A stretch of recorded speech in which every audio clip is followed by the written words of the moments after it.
around the world. Y'all know this is so. I like slam dunk and take me to the hoop. My favorite play is the alley-oop. I like the pick and roll. I like the give and go. And it's basketball. Bow wow, let's go. Mesdames et messieurs, bonsoir. Merci d'être sur STV ce soir. Tous les lundis, vous le savez, 21 h, nous vous proposons l'actualité de la balle orange au Cameroun jusqu'à pratiquement 22h30.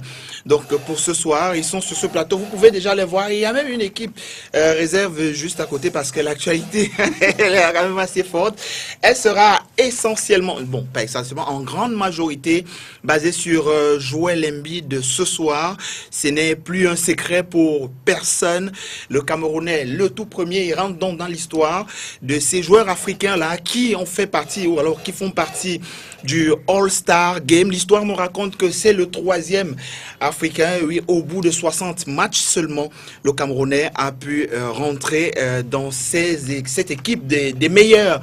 Et bien sûr, du côté de la NBA, on parlera de soi amplement ce soir avec nos invités. Et on aura même un autre invité en ligne. Ce sera le colonel Embiid, papa de Joel Embiid, qui nous regarde ce soir depuis Yaoundé et qui attend simplement que la connexion entre Douala et Yaoundé soit faite afin qu'il nous dise un petit peu le sentiment qui l'anime. Et on sait déjà qu'il sera au All-Star Game, au Staples Center dans les jours à venir. Il nous dira qu'il ne manquera pas ça, c'est sûr. Donc on parlera amplement de cette nomination-là et du joueur en lui-même tout au long de cette carrière qui s'annonce d'ailleurs très riche, qui a déjà commencé. Et bien sûr, il y aura l'actualité locale.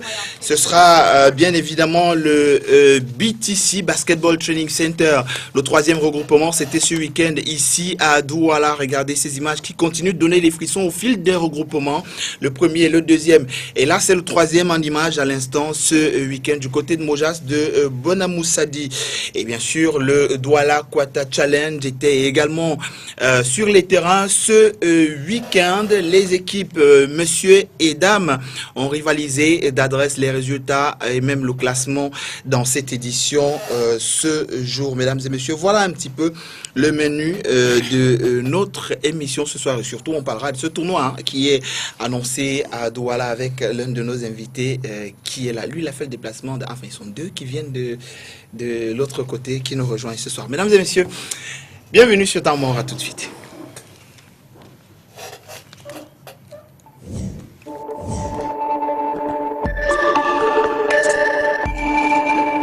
On va pas commencer par les plus habitués. On va démarrer par ceux qui arrivent pratiquement pour la première fois sur ce plateau. Philippe Lélé de Hall of Fame, l'un des administrateurs de ce mythique groupe, j'allais dire ce mythique média en ligne, radio, si vous voulez, online, consacré essentiellement au basketball mondial et au Cameroun. Il ne pouvait pas manquer de venir quand même à l'émission télé qui promeut le basketball au Cameroun. Philippe Lélé, bonsoir. C'est ça, bonsoir Christian, merci de me recevoir. Bonne année. Merci, bonne année. Comment vous allez au Cameroun, ça va? Je vais très bien, je suis très très heureux de ce retour. Ça faisait pour moi personnellement plus de 20 ans que j'étais parti, que j'ai mené après mes études, mes activités hors du pays, en plus de Radio Hall of Fame Basket, tout ça. Et maintenant, je suis très très heureux d'être de retour, retrouver ma terre, retrouver mes frères, retrouver ma famille. C'est quelque chose, c'est une émotion qu'on n'explique pas. Tout à fait. Donc c'est beaucoup de joie, quelque chose. C'est quoi la dernière actualité sur Hall of Fame? Alors la dernière actualité, bon, c'est Hall of Fame, c'est d'abord un groupe de passionnés de basket. Qui progressivement s'est mué en un média qui est devenu pratiquement incontournable sur la scène africaine, notamment dans les médias.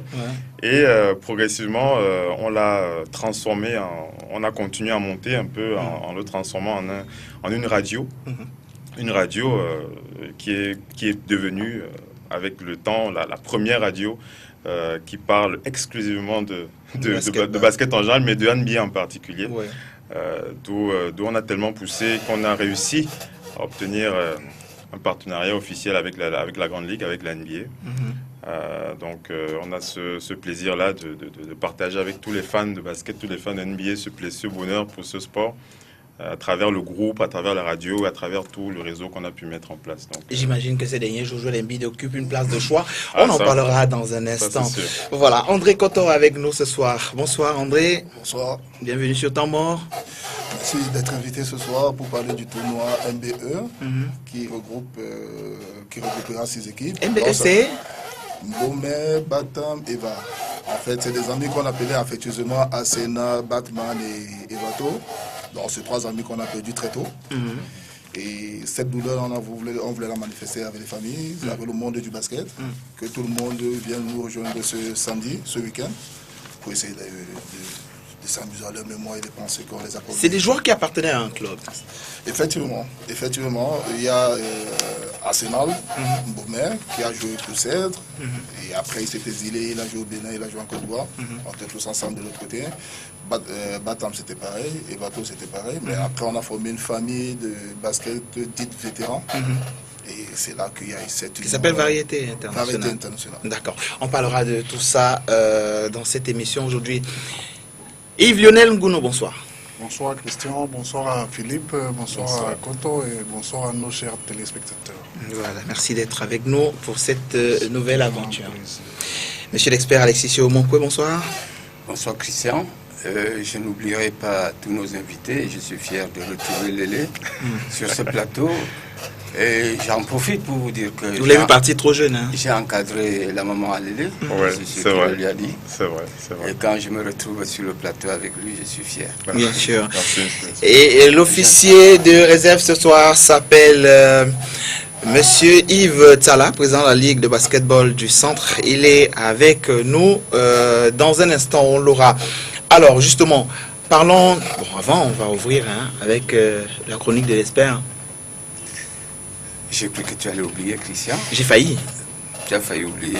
Justement, tout à l'heure, je pense que nous avons parlé de 2 de nos vaillants basketteurs qui sont décédés.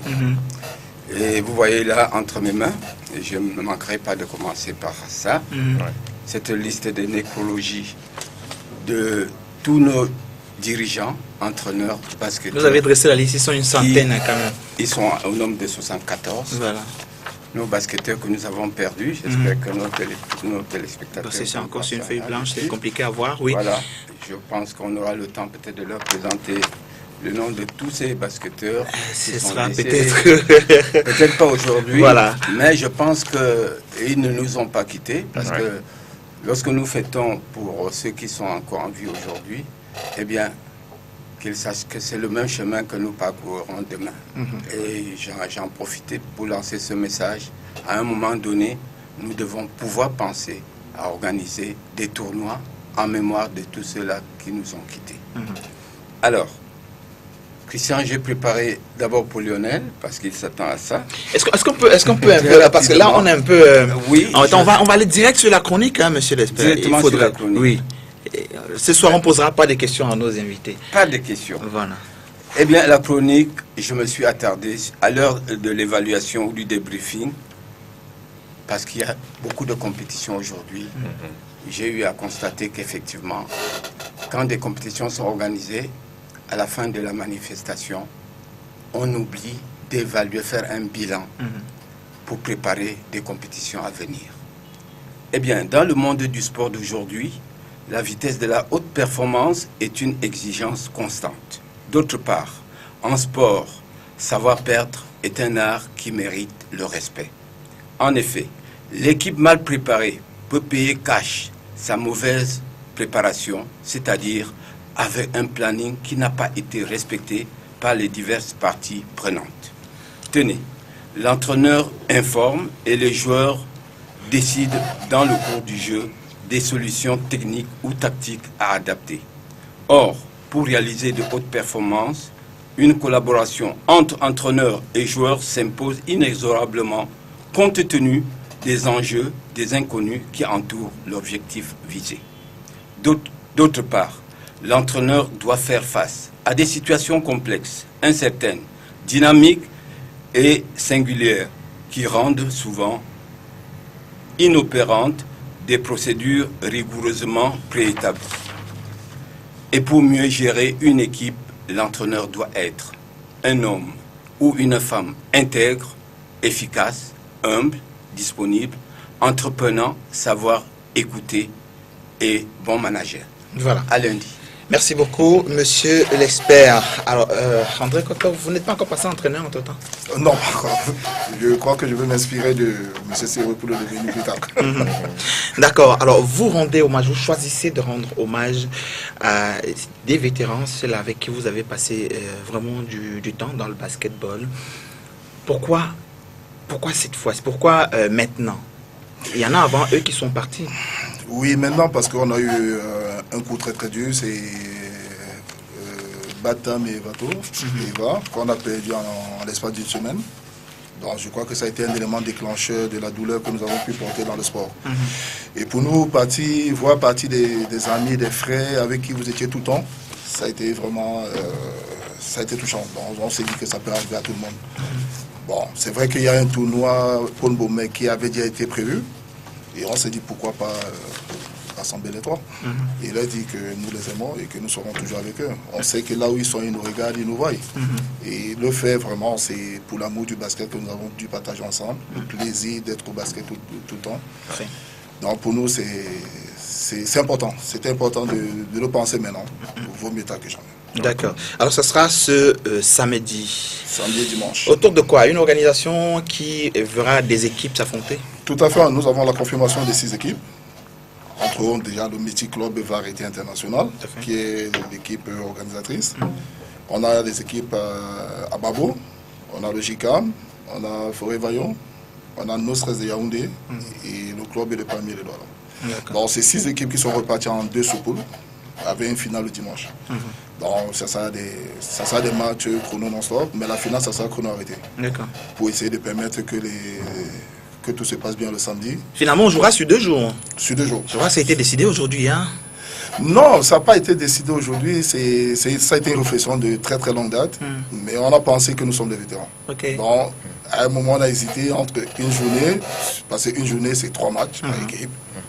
Et les jambes ne les tiennent plus. Oui, on est aussi. plus trop jeunes. Oui. Donc, on attend la participation, l'arrivée de toutes les délégations. Et on va leur poser la question de savoir est-ce qu'on peut aller sur 2 jours. Mais au départ, une journée, on s'est dit, bon, le samedi, ça peut être fait. C'est arrêté que c'est le samedi.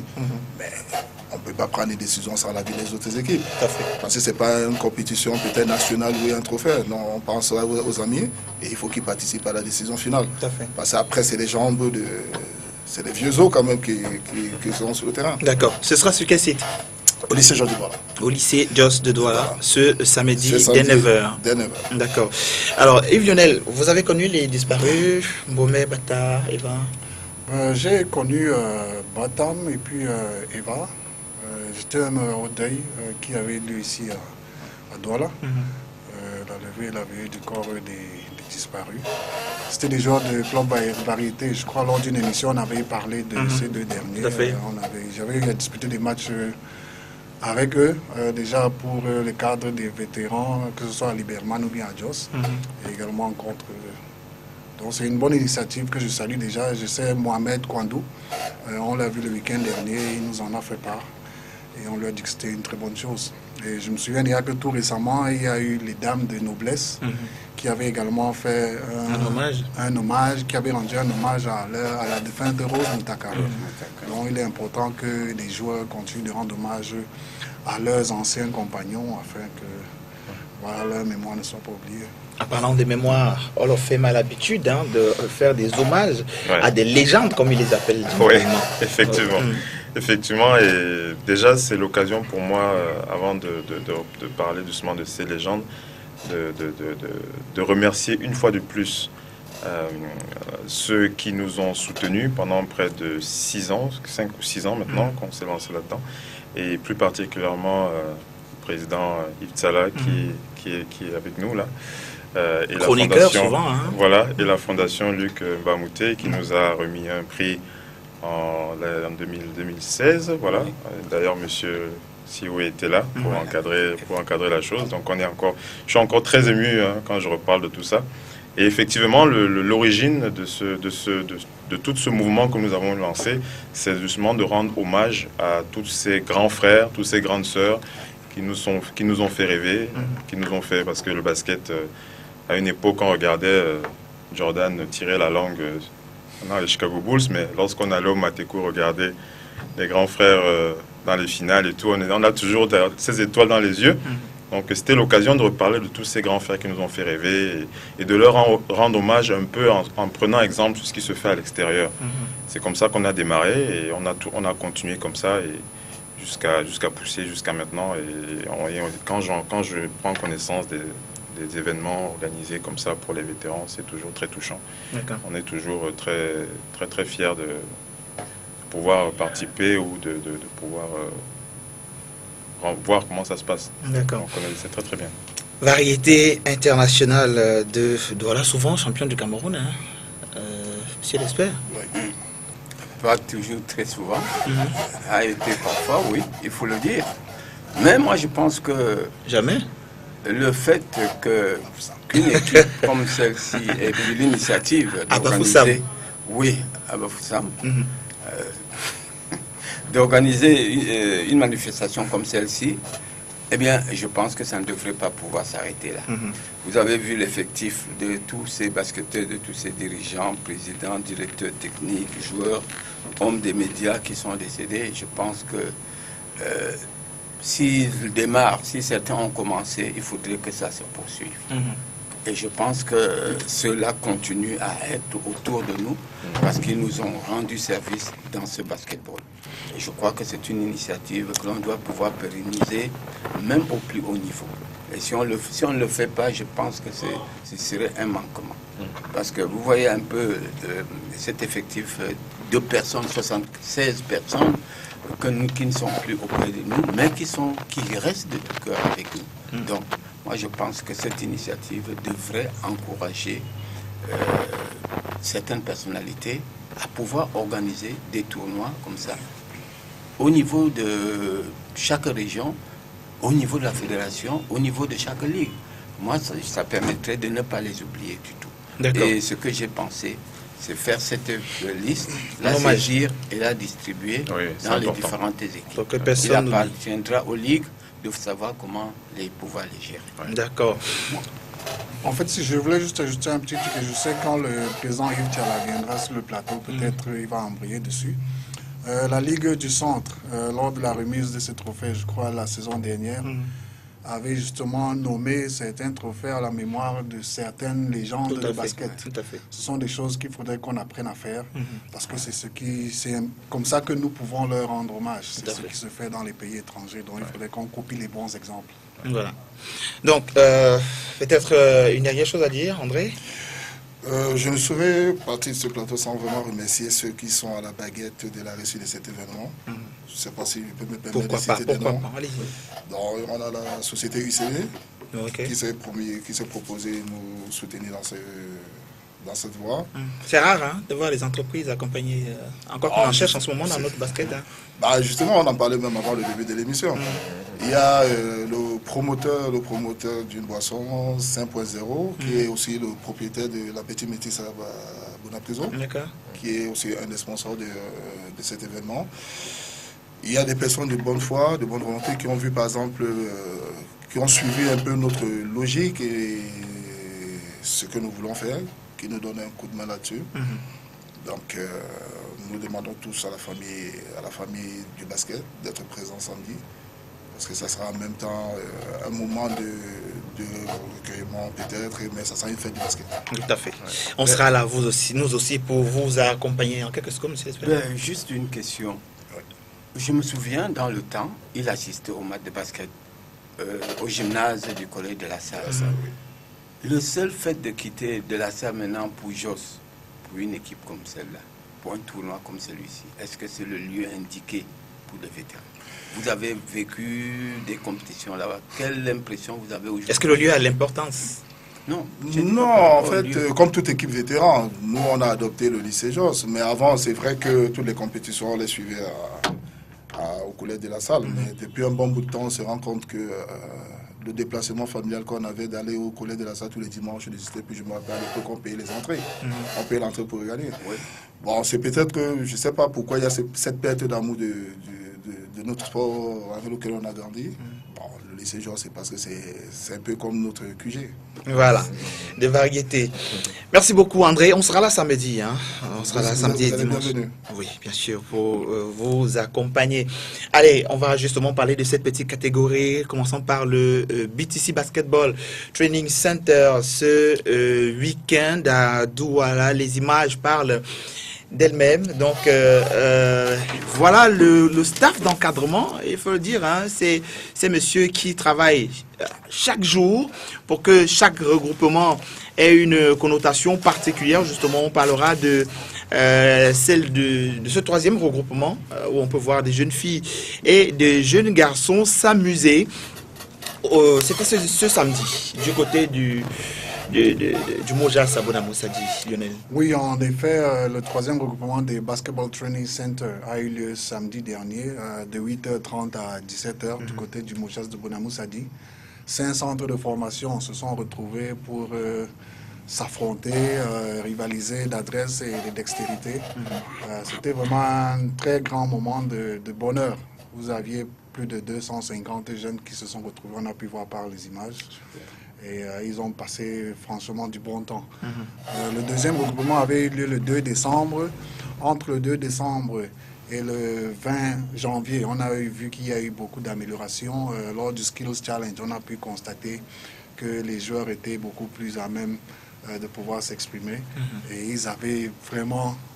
ils étaient impatients de pouvoir se retrouver parce qu'il y a eu 6 semaines entre le dernier regroupement et celui-ci. Donc on a vu qu'ils étaient vraiment joyeux, comme vous pouvez le voir sur les images. Voilà. Alors, le prochain à programmer déjà? Le prochain aura lieu pendant le mois de février, sûrement à la mi-février. Il est question de pouvoir voir avec la disponibilité des terrains, parce que vous savez, c'est assez rotatif. On voudrait partir de Bonamoussadi pour un autre emplacement. Maintenant, il faudrait qu'on s'assure qu'il sera libre, parce qu'il ne faudrait pas oublier qu'en mi-février, il y a les activités de la fête de la jeunesse. Il faudrait aussi voir avec la disponibilité des enfants et des écoles. Philippe, Oui. quand vous regardez les pareilles images, je suis très très impressionné. C'est justement dans le même esprit que nous avons lancé notre initiative. Parce qu'au-delà de tout l'aspect professionnel de tout ça, c'est l'aspect festif du sport. C'est la pratique du sport. On a grandi dans cet esprit-là. Et c'est cet esprit-là que l'on veut faire vivre, que l'on veut continuer à faire vivre. Et lorsque l'on voit des événements comme ça, on est très très heureux de le voir. Et c'est très très motivant. Ouais. Très intéressant. Yves Tala, bonsoir. Bonsoir Christian, bonsoir à tout le panel. Merci d'être sur ton mot encore ce soir. Basketball Training Center, le troisième regroupement. Il ne ressemblait pas au deuxième, encore moins au premier, mais les enfants sont toujours aussi nombreux, comme vous pouvez le voir. Absolument, je pense que plus les journées vont se faire, plus il y aura les automatismes et mieux on va gagner en organisation, en qualité de jeu, etc. C'est toujours le principe. Et lorsqu'on va arriver vers la fin de la saison, on va voir que les enfants ont énormément progressé. Et donc, c'est généralement comme ça que ça se passe. J'ai d'ailleurs été invité, malheureusement je ne pouvais pas être là parce que on était pris par un autre tournoi de ce type-là au niveau de Yaoundé. Voilà, on parlera de ça, c'est 3 fois travail Onyx. Justement, en parlant de progression des enfants, Lionel, est-ce que au fil des regroupements, vous constatez que les enfants ont relativement progressé? Oui, ça se voit parce que même sur le fond du jeu, on constate qu'il y a une meilleure cohésion que lors des premiers regroupements. Au premier regroupement, c'était quelque chose de nouveau pour eux, dont il y avait une certaine appréhension. Maintenant, les enfants, ils s'expriment mieux, ils sont un peu au courant de ce qu'on attend d'eux. Et je crois que nous sommes impatients de voir le 4e regroupement se tenir, afin de voir encore comment est-ce qu'ils continuent dans leur progression. Bien sûr. Oui, j'ai quelque chose à dire, parce que j'ai dû rencontrer M. Elamé. Je regrette de n'avoir pas assisté à ce regroupement, j'ai été empêché. Mais M. Elamé m'a fait un bilan et j'ose espérer tout simplement qu'il a eu à constater que le seul élément joueur qui accompagne ces U10, c'est Franck Moukouri. Alors avec 30 équipes, il estime que certains joueurs pourraient venir les aider en tant que coach. Tout à Ça fait. pourrait, oui. Parce qu'il y a même certaines dames qui arrivent, j'espère que Lionel ne démentira pas, On l'a vu dans qui les images arrivent d'ailleurs. et qui prennent les équipes en main pour pouvoir les coacher. Alors, il a souhaité que certains joueurs viennent, pourquoi pas, commencer à apprendre le coaching dès le bas Il y a âge. encore ce problème-là, Lionel, le problème de l'encadrement véritablement, dans l'intérêt des autres, des grands frères, à venir encadrer les Oui, petits. je veux être franc, oui, c'est un problème qui persiste. Comme le dit l'expert Alexis, oui, lors du 3e regroupement, on a vu, il y avait une dame, elle est en russe sur certaines photos. Elle a encadré l'une des équipes féminines.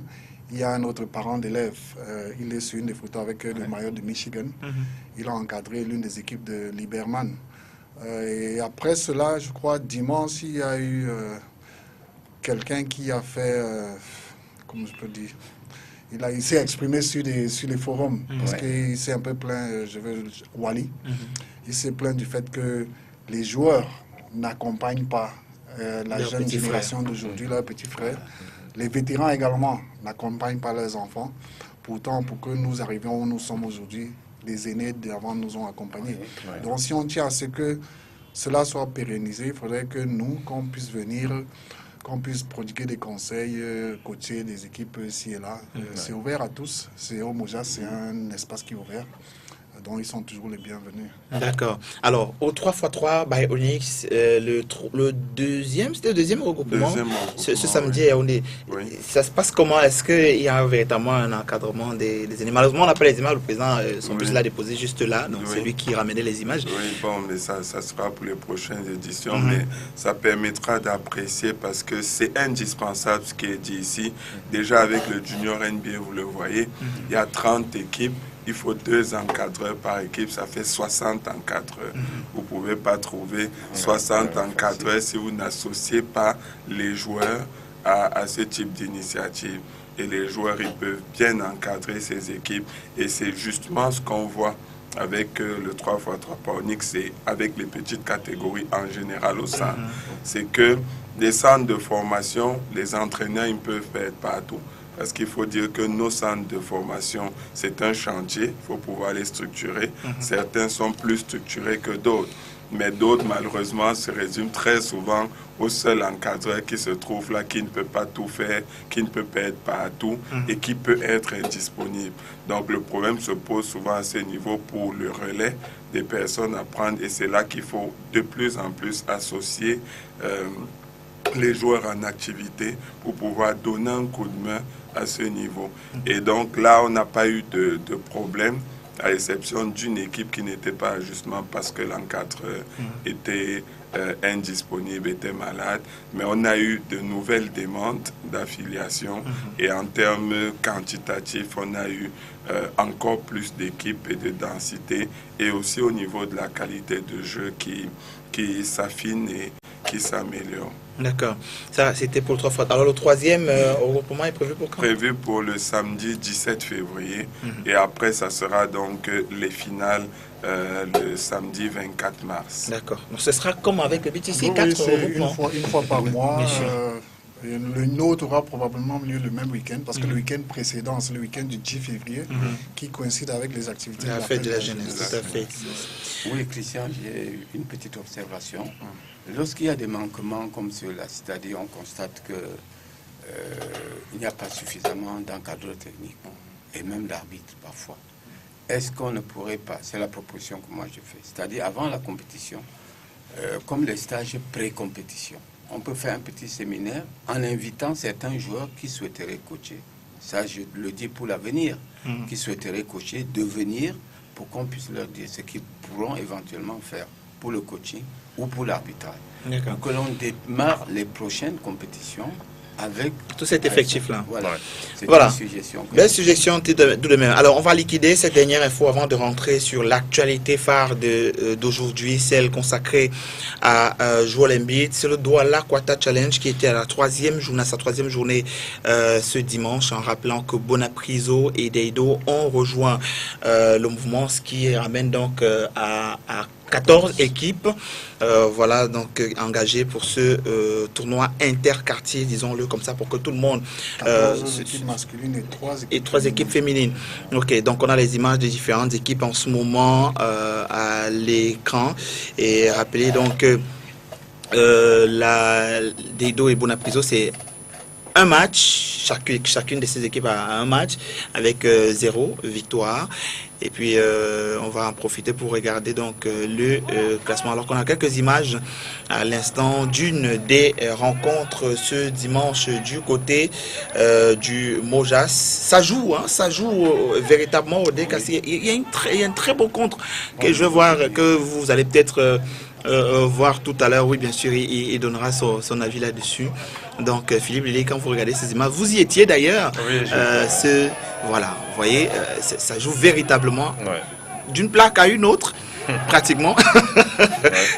Donc, beaucoup d'ambiance, beaucoup d'engagement, Oui.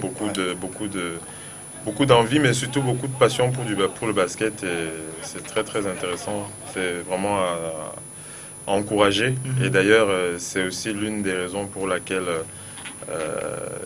je suis rentré, c'est de pouvoir,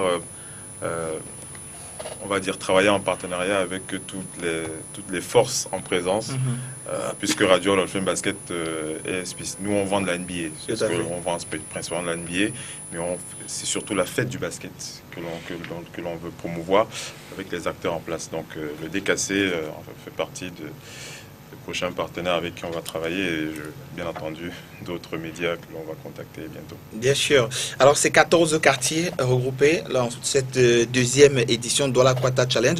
On va regarder en même temps les résultats compilés dans cet élément, dans Cité SIC. Donc, premier, suivi de Marquepès, Saint-Michel. Attention, chez les filles également, on a le classement. Douala 5e reste en tête de ce classement-là. Donc, ça, c'est les résultats de ce week-end. Et juste après, donc, les filles, le classement de ces filles, donc ces 3 équipes, Douala 5e, Douala 5e reste en tête de ce tournoi. Et à la suite, donc, on aura le classement général. Voilà, on l'a à l'instant, le classement général. Donc, nos amis de B-Panda restent en tête de ce classement.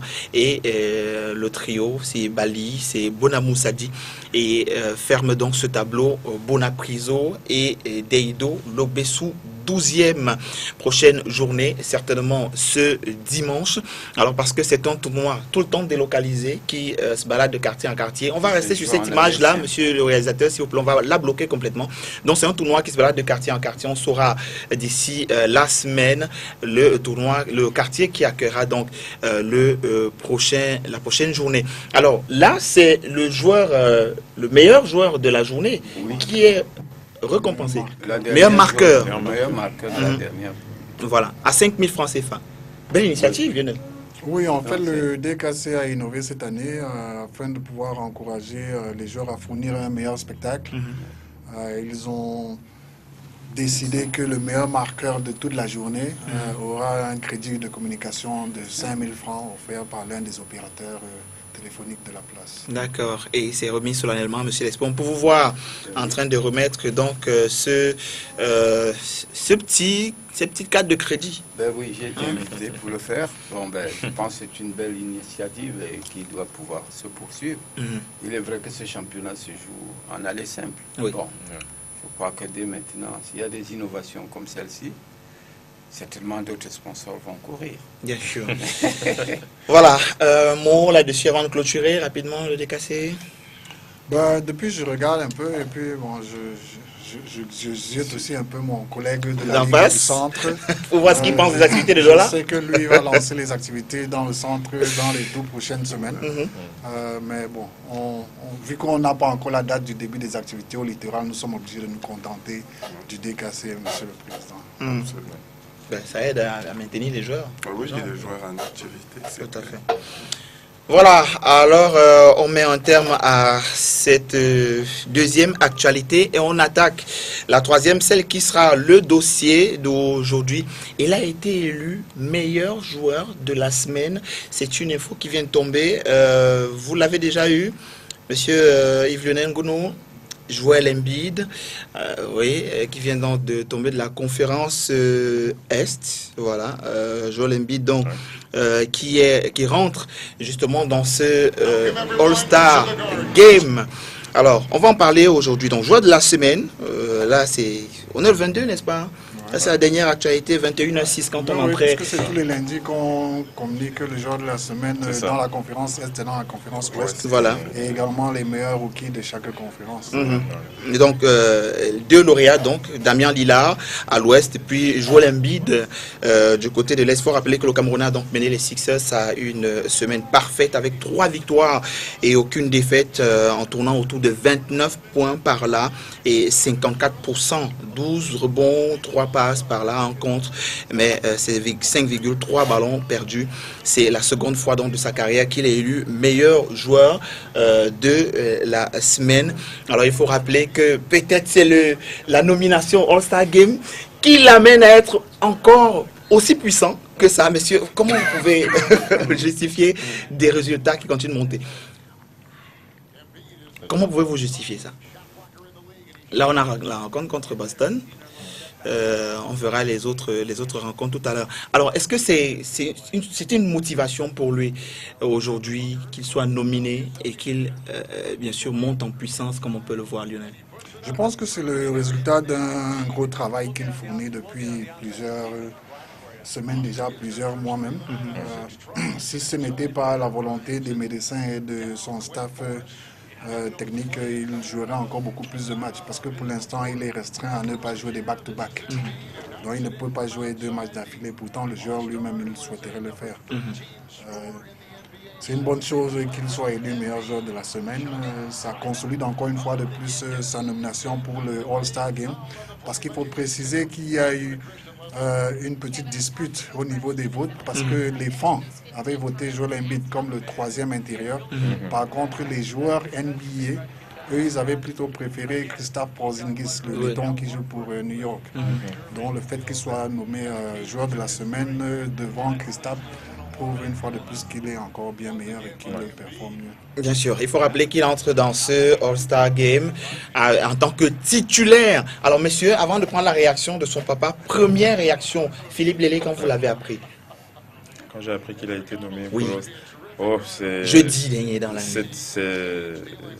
On dit Alléluia, on dit Amen. C'est une vraie bénédiction, surtout pour le peuple camerounais, d'avoir un jeune garçon aussi fort, aussi performant. Du côté de notre média, du côté du Hall of Fame, on le suit depuis qu'il est arrivé du côté de Kansas. D'ailleurs, on parle de lui régulièrement dans nos émissions. On s'est rendu compte sur Radio Hall of Fame qu'il a souvent l'habitude de réagir à nos émissions. D'ailleurs, j'en profite pour envoyer un petit big up comme ça à mes animateurs Pierre Ouameux et Ama Simon-Pierre qui ont souvent l'habitude de le critiquer de façon assez ouverte parce que vous savez, à la radio on a tendance à dire les choses de façon un peu plus prononcée, voilà. Et on a souvent des réactions d'ailleurs de sa part lorsque l'on fait une émission. On se dit voilà, il aurait pu jouer comme ça, et il réagit un peu sur son compte Twitter en disant ben voilà, j'aurais pu faire ci, mais la prochaine fois je vais réagir comme ça. Donc lorsqu'on a vu sa nomination, lorsqu'on a appris sa nomination, c'était une vraie joie. C'est comme un accomplissement.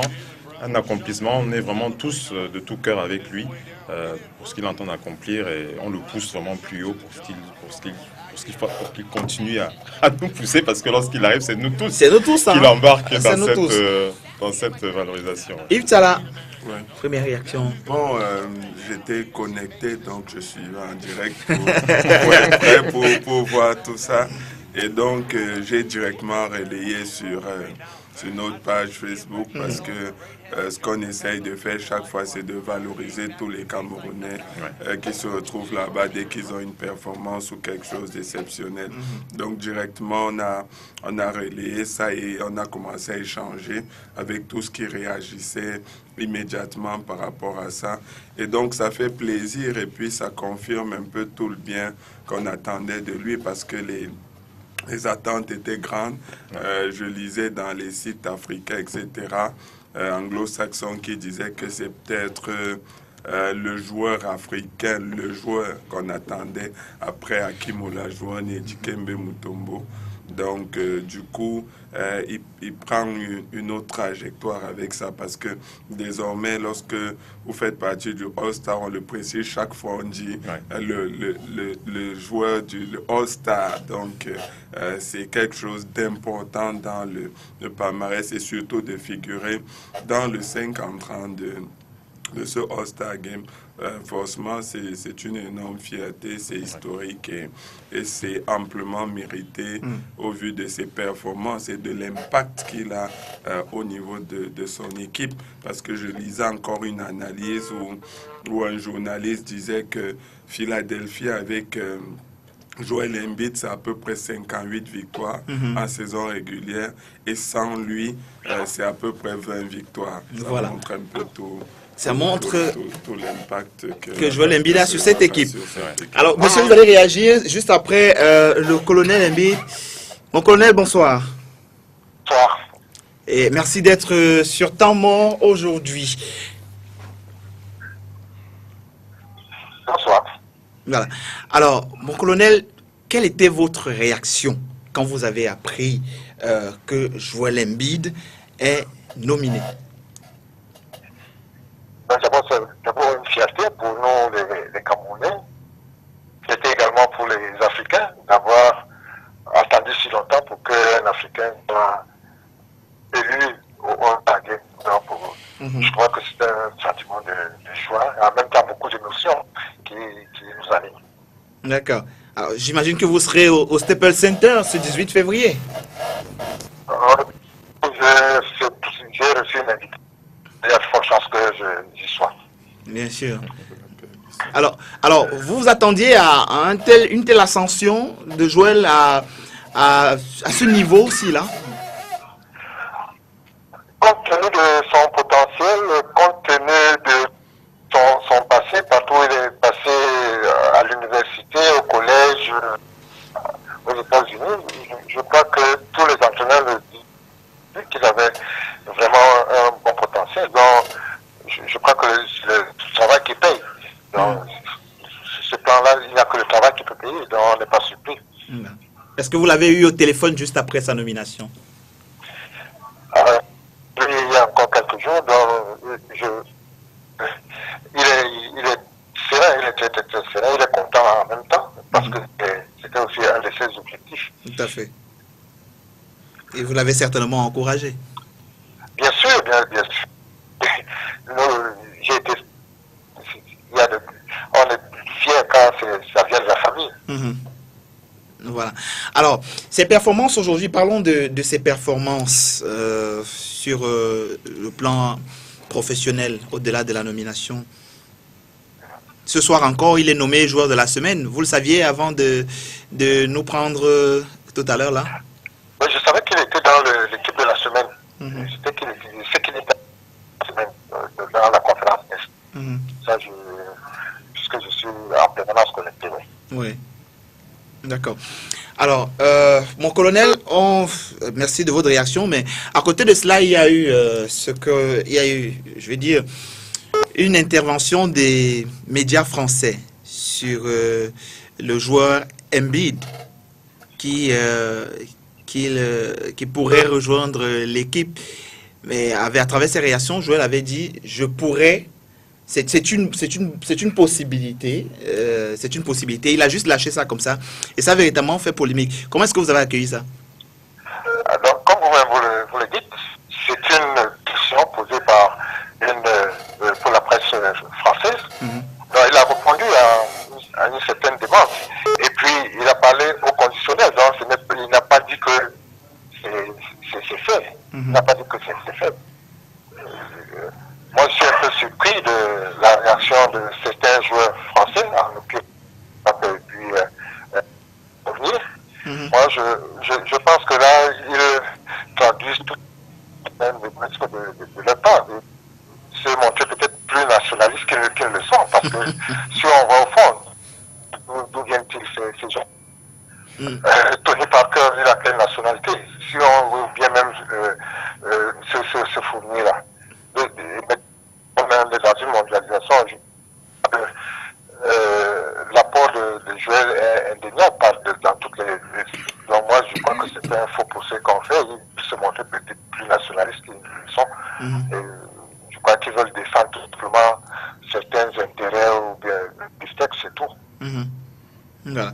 Et Joel Embiid qui a réagi quelques jours plus tard en disant qu'il reste patriote, donc camerounais, même s'il y a encore quelque chose à faire. Vous êtes d'avis avec lui qu'il y a encore des choses à faire pour qu'il rejoigne l'équipe du Cameroun? Joel n'a jamais oublié d'où il vient, c'est qu'il vient et puis quand il parle de possibilités, il dit qu'il y a certaines conditions à remplir. Mais je crois qu'il est clair, il est logique dans tout ce qu'il dit. Moi, je vois, il n'y a pas de polémique là-dessus. D'accord. Alors, s'il demandait votre avis à rejoindre l'équipe nationale de France, vous lui diriez quoi, vous? Le conseil de son papa? Non, moi, je pense que, comme je l'ai dit, actuellement, nous sommes dans une organisation qui va... Ça, c'est d'un. Et de deux, les Américains, l'équipe de Philadelphie a mis beaucoup d'argent. Je ne suis pas sûr que son équipe pourra le lâcher facilement. Donc, que tout le monde le sache, il y a eu beaucoup d'argent qui a été investi sur lui. Et puis, la NBA et puis la FIBA, c'est deux entités vraiment différentes. Donc, il y a un jeu d'intérêt qui c'est très difficile pour moi de... D'accord. Donc, merci pour votre réaction ce soir, mon colonel. Quelqu'un a une question à poser au colonel Embiid? Oui. Monsieur l'espèce, oui. Bonsoir, mon colonel. Oui, bonsoir, monsieur l'espèce. Voilà, j'ai une préoccupation. Embiid vient de réaliser un grand succès. C'est un honneur, mais également une grande responsabilité pour un basketteur africain. Quel conseil pouvez-vous lui prodiguer?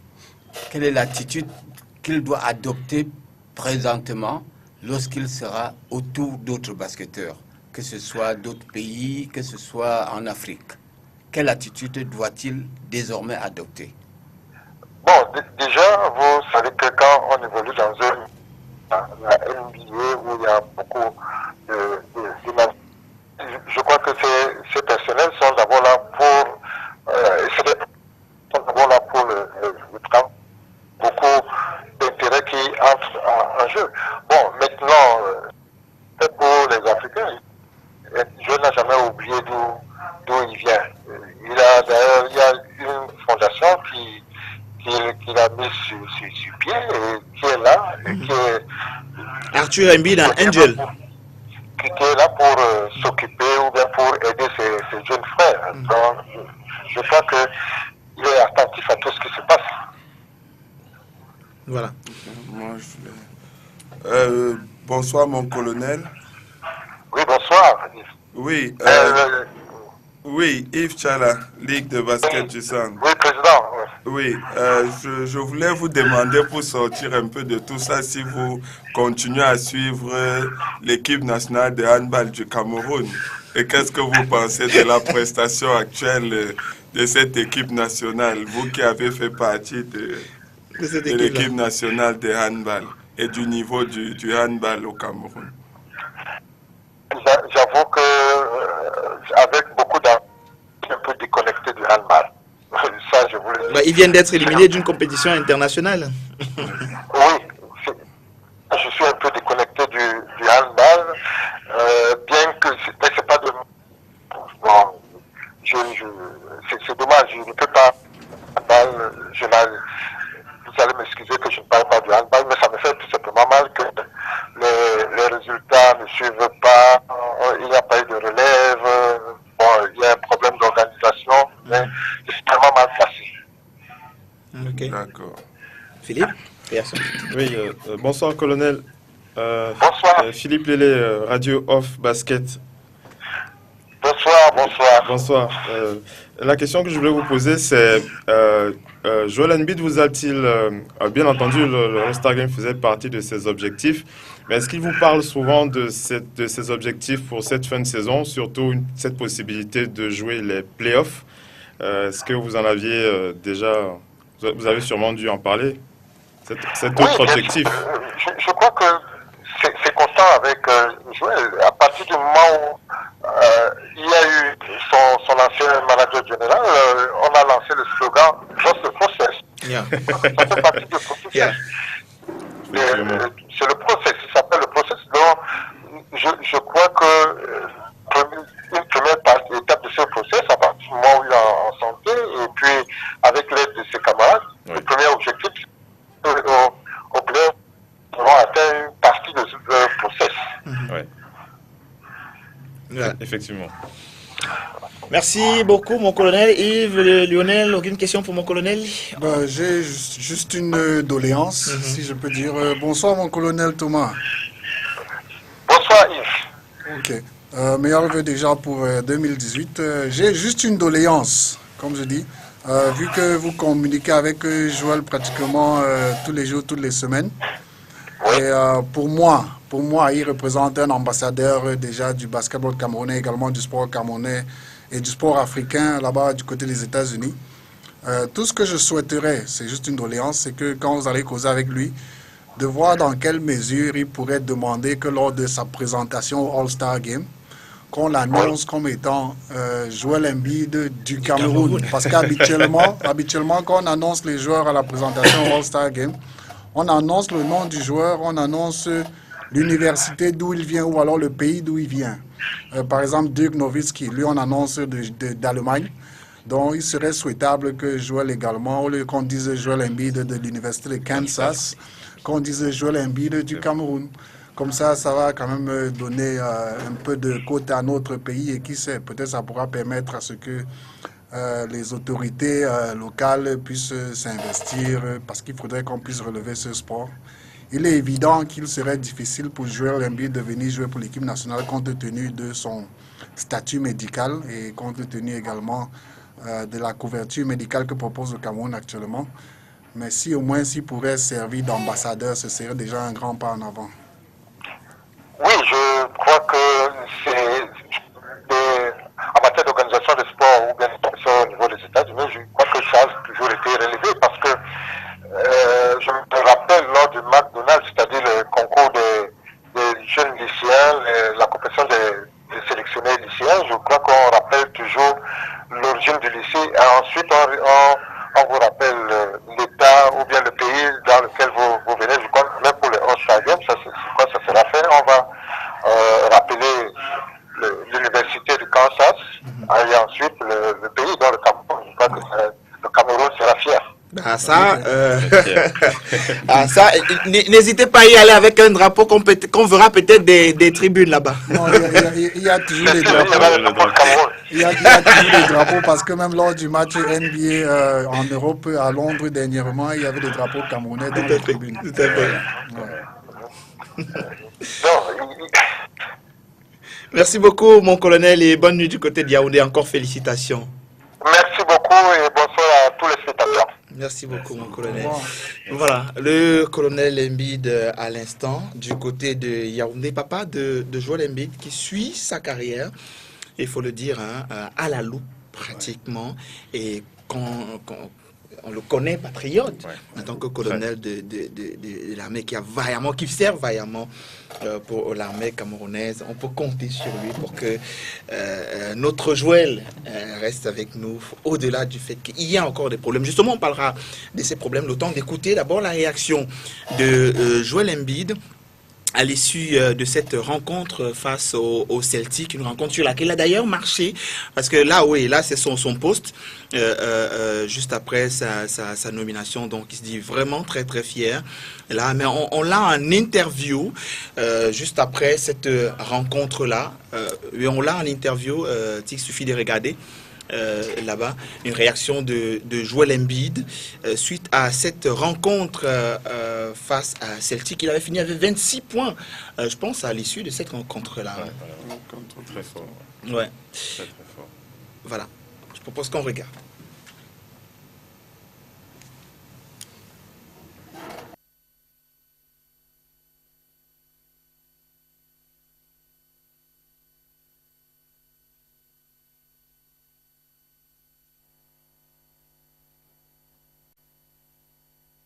Réaction là, si on peut avoir peut-être le son en bas, c'est cette réaction à l'issue de cette rencontre-là de Joel Embiid. Merci de me rassurer que tout est bon sur cet élément.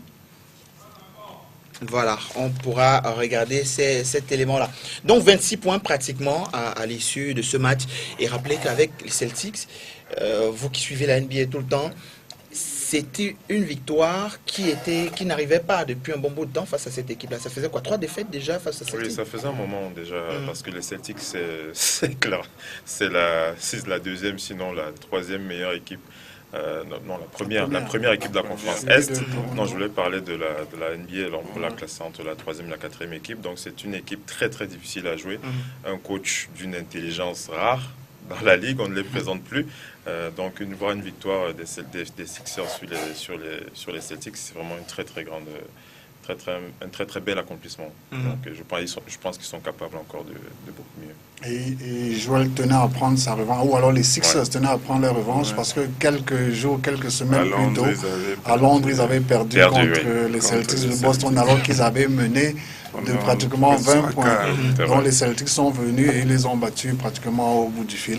Donc il était important qu'ils prennent sa revanche, et également c'était un match qui passait à la télévision nationale, donc avec une très grande audience. Bien sûr. 60 matchs.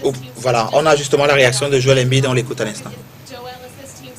Outside the playoff picture, how important is a win like this over the team that sits on top of the Eastern Conference? It's very important. Our goal obviously is to make the playoffs, so to get this type of wins against the best team in the East is always good. And we got to build on that and go into the next matchup against the Bucks on Saturday and get another win. When you and I talked before the game, you were beaming. It was moments after you had been told you were a starter in the Eastern Conference for this year's All-Star game. What does this All-Star nod say about the process? It seems as though the process is working, guys. Any thoughts on the All-Star nod? Oh man, it means a lot, you know, like I said before, you know, it's not just for me, it's mainly for the whole organization, because we went through a lot for the past 4 years, so to get an accomplishment like that, I'm so proud of myself, I'm so proud of the whole city of Philadelphia and all the fans. Your team is trying to cool you off here, but years ago, you were denied by a young woman who told you to come back when you were an All-Star. Is there anything you'd like to say to anybody on TNT right now? I mean, she denied me back then, so why go with her again? So I have to pass that and move on to the next one. You've got the mic. Anything you'd like to say? Trust the process. Thanks, Joel. Oh, did he just turn Riri down on national? Yes, he did. What? Dans the process. Bon, il n'envoie quand même rien à balader.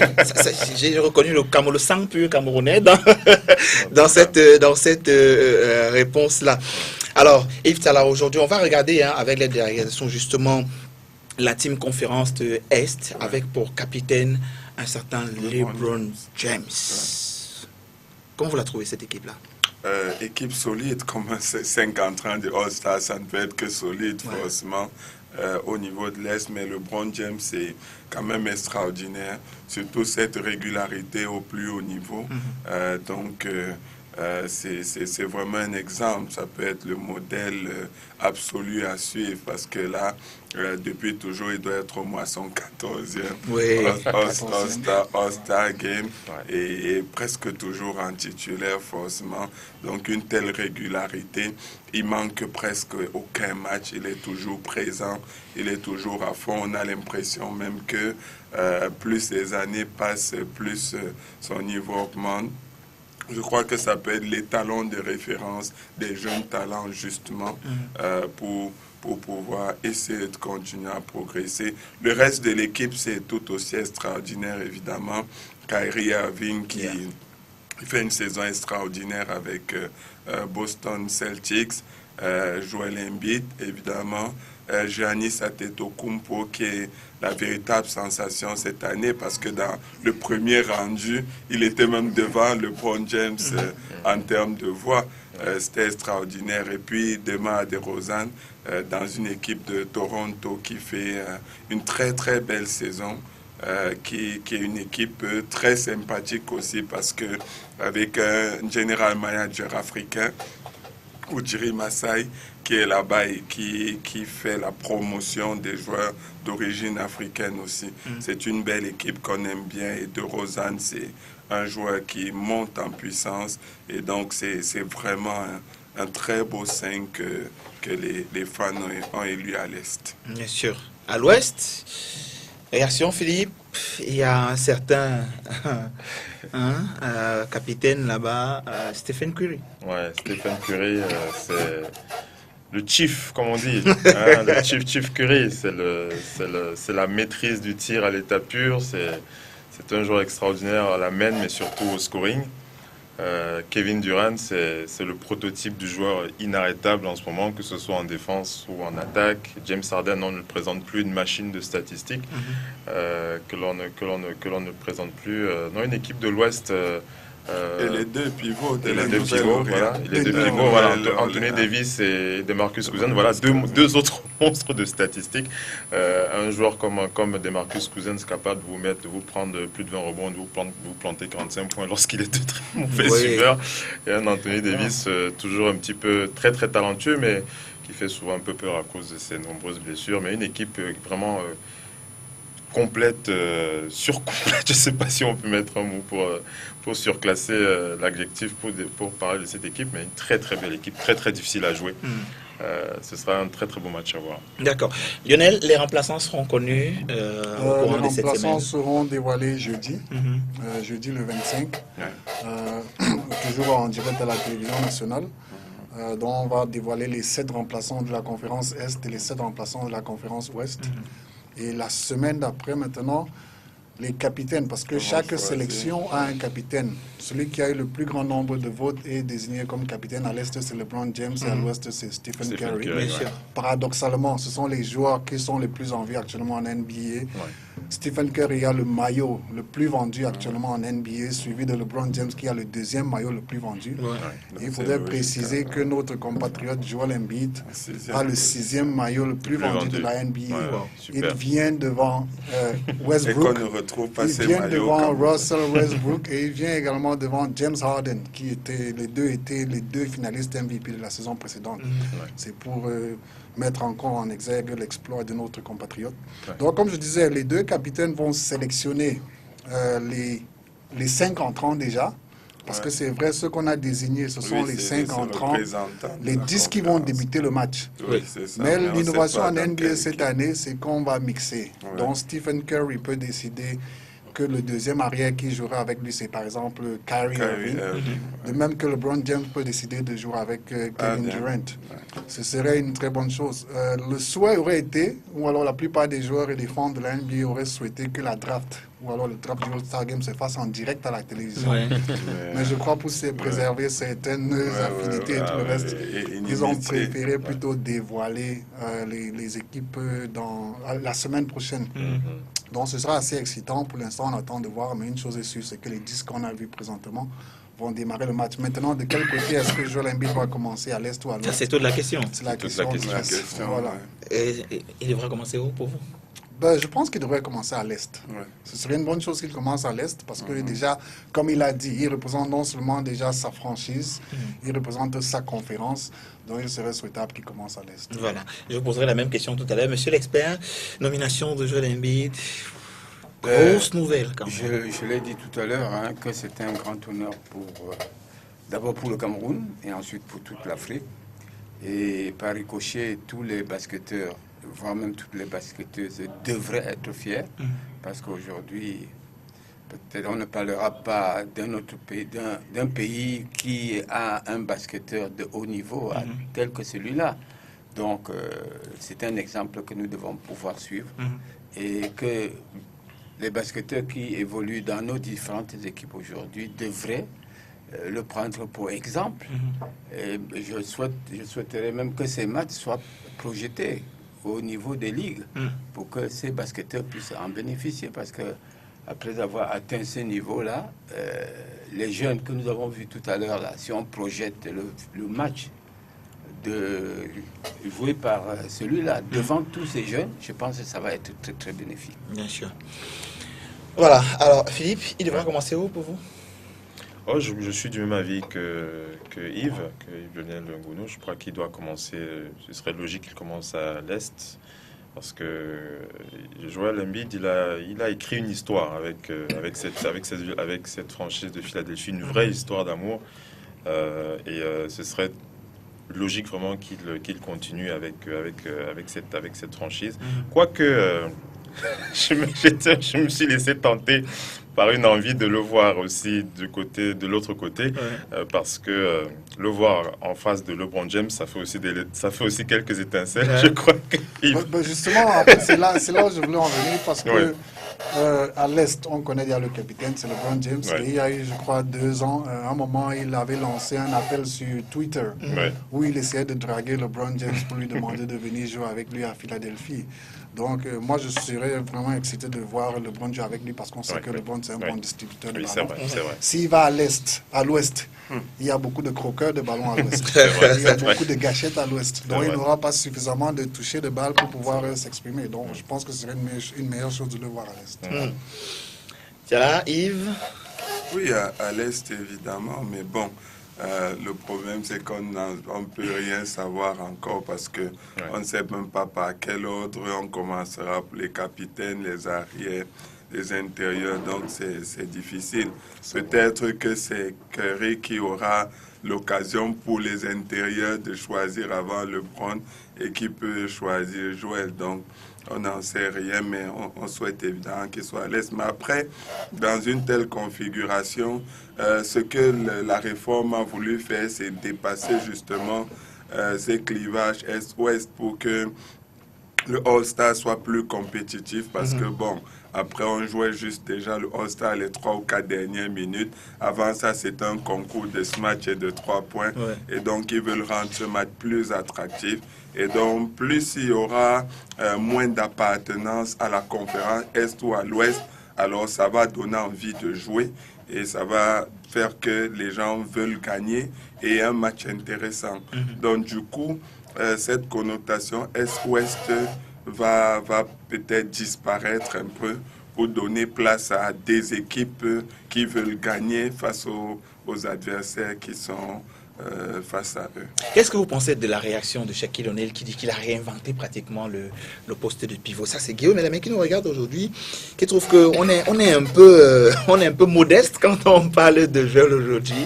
Je pense que c'est surtout que quand on a connu les années 90 et la fin des années 2000, lorsqu'on a connu des légendes comme Patrick Ewing, Hakeem Olajuwon ou encore d'autres joueurs, d'autres pivots comme David Robinson, et qu'on voit la génération des années 2000 et quand on voit ce qu'apporte Joel Embiid aujourd'hui, on a l'impression de retrouver un peu ce qu'on a vécu dans les années entre 94 et 2000 avec notamment Hakeem the Dream. D'ailleurs, on le compare tellement à Hakeem the Dream, mais avec raison, puisqu'on retrouve beaucoup de gestes d'Hakeem dans son jeu. Donc c'est des joueurs comme Embiid, ils sont tellement rares en matière surtout à ce poste-là de pivot, et c'est la raison pour laquelle les qualificatifs ne sont pas il n'y a pas assez de qualificatifs pour justifier vraiment le talent de ce gamin. Ce que je dis régulièrement sur Radio Hall of Fame Basket, c'est c'est vraiment une vraie bénédiction d'avoir ce jeune homme aujourd'hui dans la ligue, et qu'on devrait vraiment en profiter un maximum. C'est un peu comme lorsqu'on a vu le dernier match de Kobe Bryant, on avait un peu les yeux, larmes aux yeux. Donc maintenant, avec Joel Embiid, on doit vraiment en profiter à fond. Donc, une bénédiction, on devrait en profiter. Réaction de Joel Embiid, il y a beaucoup de problèmes là-bas. Parlons du Cameroun. Que faut-il faire aujourd'hui? C'est un appel. C'est un appel parce que on va un peu dire que vous êtes dans le cercle fédéral. Yves Tchalla, on a un peu la chance de vous avoir aujourd'hui. Est-ce que c'est pas une interpellation?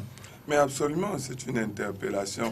D'abord, la première question qu'on se pose, c'est qui lui a rapporté qu'il y a ces problèmes puisqu'il n'a pas été en équipe nationale pour le savoir. Ça veut dire que les joueurs parlent, ça parle beaucoup et donc il y a les feedbacks qui lui sont faits.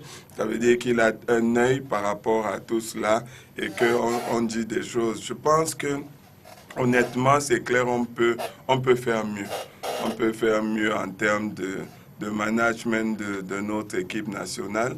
Et c'est d'ailleurs pour ça que moi, je pensais que depuis, il faut une assise, une vraie assise pour aller au bilan de nos équipes nationales. Ce qu'on n'arrive pas à faire. On s'est arrêté, on regresse. Là, maintenant, c'est niveau cas chez les messieurs, chez les dames. On s'arrête et il y a des errements qu'on a notés, il y a des choses, mais on n'arrive pas à avoir une vraie session bilan pour dire exactement quel est le diagnostic, pour dire qu'est-ce qui ne va pas à ce niveau et comment on fait pour arranger ça, pour repartir. On passe par des subterfuges, on tourne. Là, on est sur un conseil d'administration, alors que depuis au moins 5 ans, depuis l'Assemblée générale élective, il n'y a pas eu d'Assemblée générale, alors que chaque année, le statut dit qu'on doit avoir une assemblée générale après la saison. Et que ce serait l'idéal quand on sort d'une campagne internationale comme ça, que les présidents de clubs, que les officiels, que tout le monde puisse dire son mot à la suite des rapports présentés pour dire vraiment on pense qu'il faudra aller dans cette direction-là parce qu'il y a des choses qui... Je crois que l'Assemblée générale, dans vos textes, c'est 2 fois la saison ou 1 fois la saison? C'est 1 fois en termes ordinaires. Après, on peut convoquer de façon extraordinaire s'il y a quelque chose. Mais automatiquement, à la fin de la saison, il devra avoir Assemblée générale. Et là, depuis l'Assemblée générale élective, on n'a pas eu. Alors, où est-ce qu'on va effectuer le véritable bilan qui nous permet de dire voici où les problèmes se trouvent et comment est-ce qu'on se projette. C'est le vrai problème à mon niveau parce que les résultats parlent. Les rapports, des discussions qu'on a avec les entraîneurs, les joueurs, on sait qu'il y a des imperfections et c'est ça qui remonte. Et on sait qu'on a le potentiel pour pouvoir faire mieux. Et comment est-ce qu'on fait pour pouvoir améliorer tout ça? Et ça, c'est une vraie question et il faut travailler. Et je ne vois pas d'autre moyen que de telles sessions pour se dire quels sont les vrais problèmes et proposer des recommandations pour pouvoir améliorer surtout. Rappelant que la Fédération camerounaise de basketball, par la voix de son président, a donc convoqué un conseil d'administration pour ce samedi, auquel tous les présidents de clubs sont invités, tous les présidents des ligues. Oui, je suis membre du conseil d'administration, mais je ne sais pas si je suis membre encore parce que en réalité, notre mandat était de 4 ans. Et notre mandat est passé depuis 2016. Donc, je ne sais pas si on peut statuer légalement et prendre des décisions sous quel couvert juridique, je ne sais pas. Et déjà que dans le conseil d'administration, vous savez que plusieurs ligues sont décapitées et non plus de président depuis qu'elle est... C'est vrai qu'il ne faut pas un quota de représentation pour que les décisions puissent être validées, mais tout de même, si sur 10 ligues... on a 3 ou 4 qui sont là, vous voyez que ça fait quand même un problème pour valider les rapports financiers d'activités passées et se projeter sur ce qui arrive. Et le plus compliqué, ce que je reproche le plus là-dedans, c'est la discussion avec les clubs. C'est pour ça qu'il n'y a pas de discussion avec les clubs. On veut lancer un championnat d'élite. Là, on a parlé d'une séance de travail avec les responsables des équipes qui, nous sommes à lundi, n'ont pas encore été notifiés pour une séance qui doit se tenir avant le conseil d'administration de samedi. Je pense que les présidents de clubs, quand même, pour des formules qui les impliquent autant, qui doit avoir un cadre de discussion quand même qui permettent que on tire des recommandations même sur les formules et le reste. Or, il y a déjà des formules proposées. Et donc, c'est comme si on doit imposer cela simplement aux responsables de clubs. C'est, je pense, cet esprit de consensus-là qui manque un peu et qui manque depuis un certain temps. Et moi, en tant que président de ligue, je discute avec mes responsables des clubs et mes responsables de clubs se plaignent. ils se plaignent énormément de cette situation et de la discussion qui n'est pas présente, parce qu'on ne peut pas proposer des formules et dire, bon, maintenant, on va avoir une session de travail. Pour moi, c'est mettre la charrue avant les bœufs. Donc, il faut quand même qu'on prenne toutes ces composantes-là et qu'il y ait cette réflexion générale pour permettre à notre basket de repartir et de pouvoir explorer tout son potentiel. Parce que de l'avis de beaucoup d'observateurs, même internationaux, le Cameroun a un énorme potentiel, mais on reste constamment au niveau du potentiel sans aller. Donc, on a des problèmes, comme l'a dit Joël Embiid. On va peut-être revenir là, on va laisser le conseil d'administration se tenir, hein, parce que là, c'est juste un filet. On va vraiment laisser se tenir et peut-être l'émission prochaine, on parlera amplement de toutes les décisions qui ont été prises. Mais Yves Salah parlait à l'instant il ne sait plus si les membres, après un mandat qui est déjà expiré depuis un an. On a quand même une circulaire du ministre. Justement, c'est pour ça que j'étais un peu stupéfait. Est-ce que la circulaire du ministre signée qui date du 19. Voilà. Il y a une circulaire lettre. Ne proroge pas un peu qui date du 19, qui circulait aujourd'hui sur les réseaux sociaux. Qui dit simplement de commencer les saisons. saisons. Au président des fédérations sportives et civiles de lancer les saisons. Entre le 20 janvier et le mois de mars. D'accord. Le mois de mars. Ok. Pourtant, les mandats sont supposés être déjà... pas supposés, sont terminés. Sont terminés, parce que c'était les mandats qui allaient de 2012 à 2016. Ça allait de 2012 à 2013. Mais à cause de certains retards, les élections ont eu lieu en janvier, février 2013. Donc ces mandats devaient s'achever en 2016 ou alors plus tard en début 2017. Bien sûr. Nous sommes déjà en janvier 2018. On n'a toujours pas les dates pour les élections dans les différentes fédérations. Donc cela démontre le malaise, non seulement dans le basket, mais dans tout le mouvement sportif. Parce que même, comme l'a dit le colonel Thomas Embiid lors de son intervention, en handball, vous l'avez dit, les Camerounais ont été éliminés.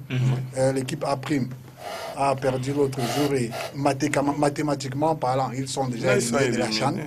Donc il y a un malaise, pourtant il y a suffisamment de talent. En basket, on a 3 joueurs qui sont en NBA présentement, Joël Embiid, Pascal Siakam, Richard Mbamouté. On a un Camerounais qui a été élu meilleur joueur du championnat français ou alors de la finale du championnat français la saison dernière en la personne de Jérémy Zoli. Il y a plusieurs qui évoluent dans les championnats UP en Europe, Kenneth Kadi et puis certains autres. Donc le talent est là, la matière est là. Maintenant, il faudrait qu'on puisse mettre sur pied certaines bases, certaines stratégies pour pouvoir permettre à ce que ce sport puisse redécoller. Voilà. Philippe, vous retournez quand?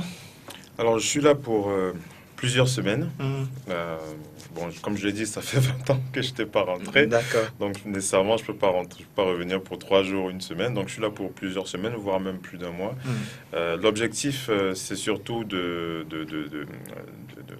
répartir une partie des activités radio off basket pour l'Afrique, mais nécessairement, étant camerounais, je commence d'abord par chez moi. Naturellement. Nécessairement. Donc l'objectif, c'est de pouvoir rencontrer les acteurs en place, les médias en place, pour pouvoir s'associer en partenariat, pour continuer à faire vivre le basket. Vous avez pensé à temps mort? Bien sûr, bien sûr. C'était qu'une question. Bien entendu. Temps mort et radio, c'est une vieille histoire. C'est une vieille histoire depuis pratiquement 2013. C'est une vieille histoire et nécessairement, on va forcément vivre ça ensemble. Tout à fait. Voilà. Merci d'être venu ce soir, Merci. Philippe Lélé. Présente ça là, on reviendra avec vous lundi prochain. Vous nous direz si... C'est un peu drôle. Donc, on parlera de l'issue de ce conseil d'administration. On pourra naturellement, bien sûr, si toutes les conditions sont réunies, avoir peut-être le secrétaire général et quelqu'un forcément qui viendra parler au nom de la Fédération camerounaise de basket pour nous dire donc, ce qui est prévu pour la saison prochaine, parce que c'est le lancement de la nouvelle saison. Je dois communiquer là-dessus. Monsieur L'Espère, merci encore pour votre participation ce soir. Je vais profiter pour dire là à mes amis de la Minute du Chef, qui sont de grands observateurs de cette émission, que nous nous retrouvons en Konsamba Ah, d'accord, fin de la minute semaine. du chef. Ouais. Et ils me comprendront. C'est ceux qui sont en train de visionner l'émission. La D'accord. minute du chef. D'accord. Merci beaucoup, Lionel, d'être venu ce soir. C'est un plaisir, comme vous l'avez dit. Félicitations encore à Joël et puis tous nos encouragements pour les jeunes et les encadreurs qui tous les jours se défoncent pour que ce basket puisse continuer de nous produire autant de plaisir. Voilà. Merci à vous de nous avoir regardé ce soir, mesdames et messieurs, rediffusion de cette émission mardi 14h sur cette même antenne et samedi 7h. Donc, on sera là samedi, j'allais dire lundi prochain 21h, mesdames et messieurs. Bonne nuit sur STV, le 5 majeur, quitte le parquet. Let's go. All around the world. Y'all know. This is so. I like slam dunk to take me to the hoop. My favorite play is the alley-oop. I like the pick and roll. I like the give and go. And it's basketball. Bow wow, let's go.